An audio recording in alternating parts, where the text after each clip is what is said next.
우리는 종종 신앙생활을 평탄한 길만을 걸어가는 것이다, 이렇게 오해하곤 합니다.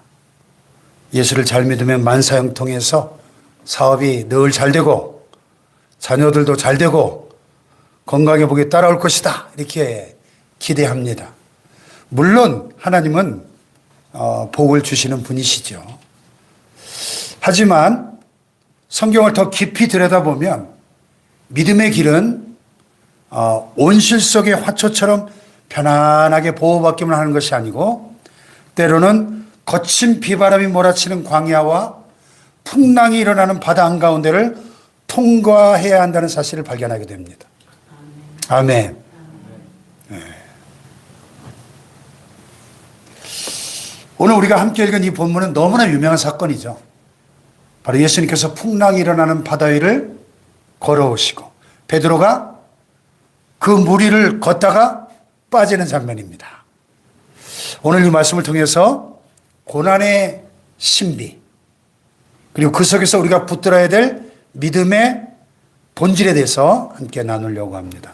첫째로 우리가 기억해야 될 것은 순종의 길에도 풍랑은 찾아온다 하는 사실이에요. 한번 따라해 봅시다. 순종의 길에도 풍랑은 찾아온다. 자, 본문의 배경을 먼저 살펴보면요, 지난 시간에 우리가 살펴본 것처럼 이 사건 바로 앞에 보면, 지난 시간에 우리가 지난주에 안 오셔가지고 뭘 나눴죠? 오병이의 기적이 나와요. 오병이의 기적. 자, 남자만 5,000명, 여자와 어린아이 포함해서 2만 명이 넘는 엄청난 군중들이 배가 터지게 먹고도 12바구니가 남는 기적이 일어났어요. 제자들의 사기가 하늘을 찌르지 않았겠습니까? 이야, 우리가 진짜 예수님 따라 나서길 진짜 잘했다. 수지 맞았다. 예? 네. 흥분한 군중들은 막 예수님을 왕으로 옹립하려고 그랬죠. 성공의 정점입니다. 그런데 22절에 보면은 예수님께서 제자들을 아까 어떻게 하셨다고 그랬죠? 22절로 가보면 22절 시작. 예수께서 즉시 제자들을 재촉하사 자기가 무리를 보내는 동안에 배를 타고 앞서 건너편으로 가게 하셨다 그랬거든요. 그러니까 무슨 얘기냐면 예수님의 명령은 즉시 제자들을 재촉했다. 예수님이 무리를 보내는 동안 배를 타고 앞서 건너편으로 가게 하셨다 그랬는데, 여기 재촉한다는 동사를 원어를 보니까 아낭카조라는 헬라어는 단순히 어서 가라 이렇게 권유하는 정도가 아니라 강제로 시키다, 억지로 밀어넣다, 이런 뜻이에요. 다시 말해서 예수님께서는 이 오병이의 기적에 흥분해가지고 지금 영광에 도취해 있는 이 제자들을 억지로 등 떠밀어서 배에 태우시고는 어두운 바다로 보내셨다는 겁니다. 왜 그러셨을까? 이 동일한 사건을 기록하고 있는 요한복음 6장의 병행 구절을 보면은요, 오병이의 기적을 보고 흥분한 군중들이 막 예수님을 억지로 붙잡아다가 임금으로 삼으려고 했다는 기록이 나와요. 따라서 예수님은 제자들이 그 헛된 정치적 야망, 세속적인 성공주의의 바람에 휩쓸리지 않도록 그들을 따로 격리시킨 겁니다. 문제는 그 다음에요. 제자들이 그 주님의 말씀에 순종하여 배를 타고 가는데 24절을 보면 24절 시작.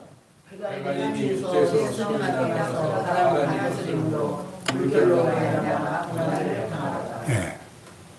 여러분, 이것이 우리 인생의 아이러니예요. 요나처럼 하나님 말씀에 불순종해서 도망치다가 풍랑을 만났다면 억울하진 않았을 텐데, 지금 제자들은 예수님이 가라고 해서 갔잖아요. 예수님 말씀에 순종해서 갔는데 풍랑을 만났다는 사실이에요.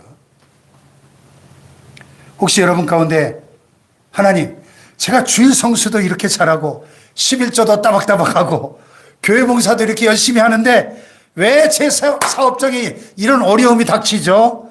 왜 제 몸에 병이 찾아오죠? 등등 이런 의문을 갖고 계신 분이 있습니까? 우리 기억하십시오. 풍랑은 불순종의 대가일 수도 있지만 우리로 하여금 더 깊은 믿음으로 나아가게 하기 위한 주님의 훈련 커리큘럼일 때가 더 많다 하는 소리예요. 주님의 훈련, 연단. 아멘. 제자들이 예수님 명령에 순종하고 가다가 풍랑을 만났어요. 더 깊은 믿음으로 나아가게 하기 위한 주님의 훈련 커리큘럼이다. 아멘. 풍랑은 불순종의 대가일 때도 있지만은 물론 그러나 더 많은 경우에 주님의 훈련일 때가 더 많다. 아멘. 두 번째로 고난의 밤 사경에 주님은 반드시 우리를 찾아오십니다. 밤 사경. 이 제자들이 지금 밤새도록 노를 저으면서 풍랑과 사투를 벌이는데 25절에 보면 시간적 배경이 나와요. 언제? 밤 사경. 로마식 시간 계산법으로 새벽 3시에서 6시까지 시간입니다. 새벽 3시에서 6시 사이. 그러니까 가장 어둡고 가장 춥고 인간적인 체력이 바닥이 나서 절망감이 크게 달하는 시간이에요. 그러니까 제자들은 지금 저녁부터 시작해서 이 새벽까지 거의 9시간 이상을 이 풍랑과 사투를 벌인 겁니다. 힘은 빠질 대로 다 쭉 빠지고 소망은 사라지고 죽음의 공포가 엄습해 올 때 바로 그 순간에 예수님께서 풍랑 있는 바다 위를 걸어서 제자들에게 다가오셨다는 사실입니다. 할렐루야. 자, 제자들의 반응이 어땠어요? 유령이다 하면서 무서운 소리를 쳤다는 거예요. 아니 그렇죠. 그 밤사경 그 야심한 시각에 지금 깜깜한 바다에 막 풍랑이 일어가지고 죽음의 공포에 휩싸여 있는데 어떤 물체가 그 바다를 걸어서 다가온다면 뭐 저나 여러분도 유령이다 하지 않았겠어요? 네. 여기서 우리가 중요한 영적 교훈을 하나 또 얻는데요. 고난이 너무 깊으면 주님이 우리를 찾아오셔도 주님인 줄 알아보지 못한다는 거예요. 내 문제, 내 아픔, 내 상황에 압도되어 버리면 하나님의 도우심조차 두려움의 대상으로 왜곡되어 보일 수도 있다는 사실입니다. 그때 주님께서 즉시 어둠을 뚫고 말씀하셨어요. 안심하라. 나니 두려워하지 말라. 그랬어요. 제자들은 유령이다. 그랬는데 예수님은 안심하라. 나니 두려워하지 말라. 여기 그 나니 It is I 영어 성경에 헬라어의 그 유명한 에고 에임이에요. 에고 에임이 직역하면 나다 이런 말이에요. 나다. 다 같이 나다. 출애굽기 3장에 보면은 하나님께서 모세에게 자신을 계시하실 때 나는 스스로 있는 자다. I am who I am 영어 성경에 신적 자기 계시하고 일치가 되는 신적 자기 선언이죠. 에고 에임이 나다. 나다. 다 같이 나다. 나다. 다시 말해서 예수님은 지금 단순히 얘들아 나야 나 선생님이다 이렇게 말씀하시는 게 아니고 온 우주를 창조하고 바다를 밟으며 다스리는 창조주 하나님이 여기 있다. 내가 바로 너희와 함께하고 있다. 이렇게 선언하시는 거예요. 아멘. 할렐루야. 아멘. 이 갈릴리 바다를 만든 창조주가 바로 나다. 이런 선언인 거예요, 이게. 사랑하는 여러분, 여러분 인생의 밤사경이 언제입니까? 더 이상 버틸 힘이 없다고 느껴지는 그 마지막 순간 주님은 여러분을 절대로 방관하지 않으십니다. 내버려 두지 않으십니다. 그 깊은 어둠을 뚫고 풍랑이는 바다를 밟고 여러분에게 다가오시는 에고 에이미의 그 전능하신 주님을 만나시기를 축원합니다. 할렐루야. 네. 마지막 세 번째는요. 우리는 바람이 아니라 주님께 시선을 고정시켜야 한다는 사실이에요. 바람이 아니라 주님께. 자, 여기 예수님이 파도를 밟고 물 위를 걸어오시는 놀라운 광경 앞에서 다혈질의 그 성질 급한 우리의 형님 베드로가 먼저 반응을 했어요. 예. 주여! 주님이시거든 만일 주님이시거든 나를 명하사 물 위로 오라 하소서. 제가 기질 테스트 해보면요. 딱 베드로로 나와요. 저는 베드로가 너무 잘 이해가 돼. 저 같아도 이랬을 것 같아요. 저 같아도. 네. 이 장면에서 많은 설교자들이 베드로의 충동적인 성격을 질타하거든요. 그런데 저는 이 베드로의 도전 정신을 칭찬하고 싶습니다. 아멘. 할렐루야. 생각해 보세요. 그때 지금 배 안에 12명의 제자가 타고 있었는데 베드로만이 유일하게 그 안전한, 그러나 사실은 지금 침몰 직전에 위태로운 그 배를 떠나서 주님께로 발을 내디디니까 그가 지금 실제로 물 위를 걸었습니다. 바다 위를 걷고 있습니다. 전무후무한 기적 아니에요? 인류 역사상 누가 풍랑에는 바다 위를 걸어본 사람이 있습니까? 할렐루야. 기적의 주인공이 됐잖아요. 어쨌든. 네. 그런데 문제는 30절에 보니까 바람을 보고 무서워 빠져가는지라 그랬어요. 다 같이 바람을 보고 무서워 빠져가는지라. 베드로가 왜 빠졌어요? 베드로가 갑자기 체중이 늘었습니까? 중력의 법칙이 바뀌었습니까? 뭘 보고? 바람을 보고. 그의 시선이 바뀌었기 때문에. 네. 아멘. 다 같이 바람을 보고, 바람을 보고, 바람을 보고. 조금 전까지 그의 시선은 예수님께 고정되어 있었는데, 그때는 파도가 발판이 됐었는데, 하지만 그의 시선이 예수님에게서 거센 바람으로 옮겨지는 순간, 두려움이 몰려왔고, 두려움이 몰려올 때 그는 물속으로 가라앉기 시작했다는 것입니다. 아멘. 바로 이것이 영적 시선의 법칙이에요. 믿음이란 뭐냐? 시선을 예수님께 고정시키는 것입니다.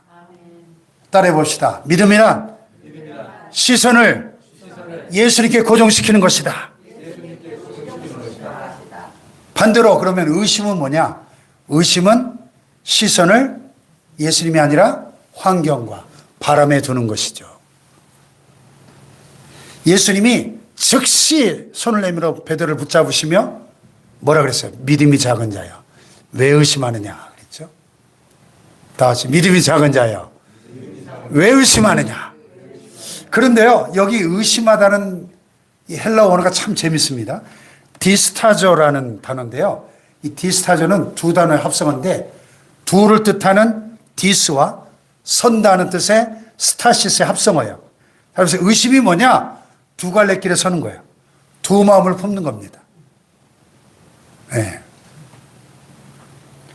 베드로가 지금 예수님을 안 믿은 게 아니에요. 믿었습니다. 하지만 동시에 바람도 의식했습니다. 한눈으로는 예수님을 보고 한눈으로는 바람을 본 거예요. 우리도 그렇잖아요. 한눈으로 예수님을 보고 한눈으로 세상을 보는 이 상태. 이게 디스타죠. 의심하는 상태라는 거예요. 그래서 야고보 사도가 뭐라 그랬죠? 예, 오직 믿음으로 구하고 조금 더 의심하지 말라. 의심하는 자는 마치 뭐 같다? 바람에 밀려 요동하는 바다 물결 같으니 이런 사람은 무엇이든지 죽게 얻기를 생각하지 말라. 두 마음을 품어 모든 일에 정함이 없는 자다 그랬어요. 네. 다 같이 믿음이 작은 자여 왜 의심하였느냐? 네. 한눈으로 예수님 또 한눈으로 세상을 보는 이게 의심의 본질이라는 거죠. 이 대목에서 저는 역사상 실제로 일어났던 한 가지 실화를 들려드리고 싶습니다. 18세기 영국을 변화시켰던 감리교의 창시자 존 웨슬리 목사님의 젊은 시절 이야기인데 웨슬리 목사님이 목사 안수를 받고 나서 아직 믿음의 확신을 갖지 못했던 1735년에 선교를 위해서 영국을 떠나 미국 조지아주로 항해하는 배를 탔어요. 근데 항해 도중 대서양 한복판에서 끔찍한 태풍을 만납니다. 오늘 본문에 나오는 갈릴리의 풍랑과는 비교도 안 될 정도의 거대한 파도가 이 배에 덮쳐서 돛대가 부러지고, 그리고 배 안으로 바닷물이 막 쏟아져 들어오는 폭풍을 만난 거예요. 배에 타고 있던 모든 영국 사람들이 공포에 질려가지고 비명을 지르고, 어떤 사람은 죽음이 두려워서 막 통곡하기 시작했습니다. 웨슬리 목사님 역시도 마음 깊은 곳에서 올라오는 이 죽음의 공포에 사로잡혀서 벌벌 떨고 있었습니다. 그런데 그때 웨슬리 목사님의 눈앞에 놀라운 광경이 벌어졌어요. 배 한 구석에 모여있던 모라비안 교도들, 경건주의자들인데, 그들이 배가 뒤집혀질 것처럼 요동치는 그 위급한 상황에서도 전혀 동요하지 않고 평온한 얼굴로 찬송을 부르고 있는 거예요. 다행히도 폭풍은 지나갔는데요. 폭풍이 멈춘 다음에 웨슬리가 그들의 지도자에 가서 떨리는 목소리로 물었습니다. 당신들은 두렵지 않았습니까? 당신들의 부인들과 아이들은 무섭지 않았나요? 그때 이 지도자가 온화한 미소를 지으면서 이렇게 대답했다는 거예요. 우리는 두렵지 않습니다. 우리 중 누구도 죽음을 두려워하지 않습니다. 우리의 생명은 하나님의 손안에 있기 때문입니다. 할렐루야. 이 사건이 웨슬리에게 큰 충격을 줬어요. 똑같은 배, 똑같은 폭풍이었는데, 하지만 웨슬리의 시선은 거친 파도에게만 고정되어 있었기 때문에 죽음의 공포에 떨었지만은, 이 모라비안 교도들의 시선은 그 풍랑을 다스리시는 하나님께 고정되어 있었기 때문에 평온한 얼굴로 찬송할 수 있었다는 거예요. 아멘. 할렐루야. 아멘. 이 사건이 나중에 이제 웨슬리의 그 유명한 올더 스케이트 회심의 결정적인 계기가 되죠. 사랑하는 여러분, 오늘 우리가 왜 인생의 풍랑 속에서 자꾸만 가라앉습니까? 주님을 안 믿어서가 아니죠. 교회도 나오고 기도도 하고 열심히 충성봉사도 하지만 저 교회 문 밖을 딱 나서는 순간 우리의 시선은 온통 은행 통장 잔고에, 세상의 뉴스에, 사람들의 평판에, 또 불확실한 나의 미래에, 세상의 바람과 파도에 딱 꽂힙니다. 두 마음을 품고 양다리를 걸치고 있기 때문에 가라앉는 거예요. 베드로처럼. 아멘입니까? 아멘. 네. 자, 말씀을 맺겠습니다. 예수님께서 베드로를 붙잡고 함께 배에 오르시자마자 바람이 그쳤습니다. 그리고 배에 있던 사람들이 예수님께 절하며 진실로 하나님의 아들이시군요 하면서 경배합니다. 여러분, 이 사건의 목적은 단순히 풍랑을 잠재우는 것이 아니었습니다. 제자들로 하여금 예수님이 누구신지 알게 하는 것, 그리고 그분이야말로 하나님의 아들이심을 진정으로 깨닫고 엎드려 경배하게 하는 것, 그것이 이 폭풍 수업의 최종 목표였습니다. 아멘. 할렐루야. 아멘. 지금 인생의 거친 파도 앞에서 힘겨워하는 분이 계십니까? 오늘 이 사건을 통해서 우리에게 주님은 세 가지 교훈을 주셔요. 첫째, 순종의 길에도 풍랑은 찾아온다.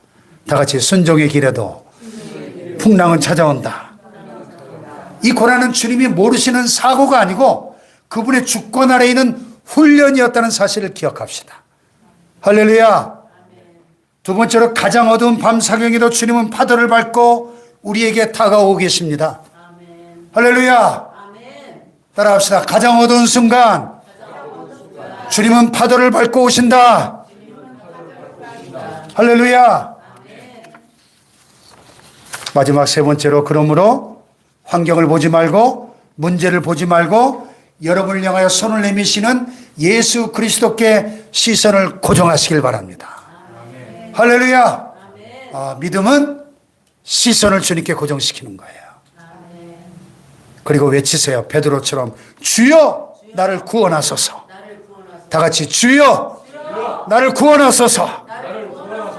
베드로의 이 짧은 외마디 비명 같은 기도가 즉각 응답받았습니다. 아멘. 할렐루야. 아멘. 체면 따질 지금 상황이 아니죠. 바다에 빠져 죽어가고 있는데 지금 체면 따지겠습니까? 다 같이 주여 나를 구원하소서. 주님을 부르세요. 아멘. 주님의 손은 여러분이 물에 빠지는 속도보다 빠릅니다. 아멘. 안 그러면 베드로 빠져 죽었을 거 아니에요. 할렐루야. 아멘. 여러분, 우리의 남은 생에 풍랑이는 갈릴바다 같은 이 세상의 거센 바람을 볼 때마다 눈을 들어 전능하신 주님을 바라보는 거룩한 시선 관리에 성공하시는 여러분 되시길 주님의 이름으로 축복합니다. 아멘. 할렐루야. 아멘. 오늘 이 설교에 딱 어울리는 찬양이 있죠. 이 찬양 아시죠? 시선. 근데 이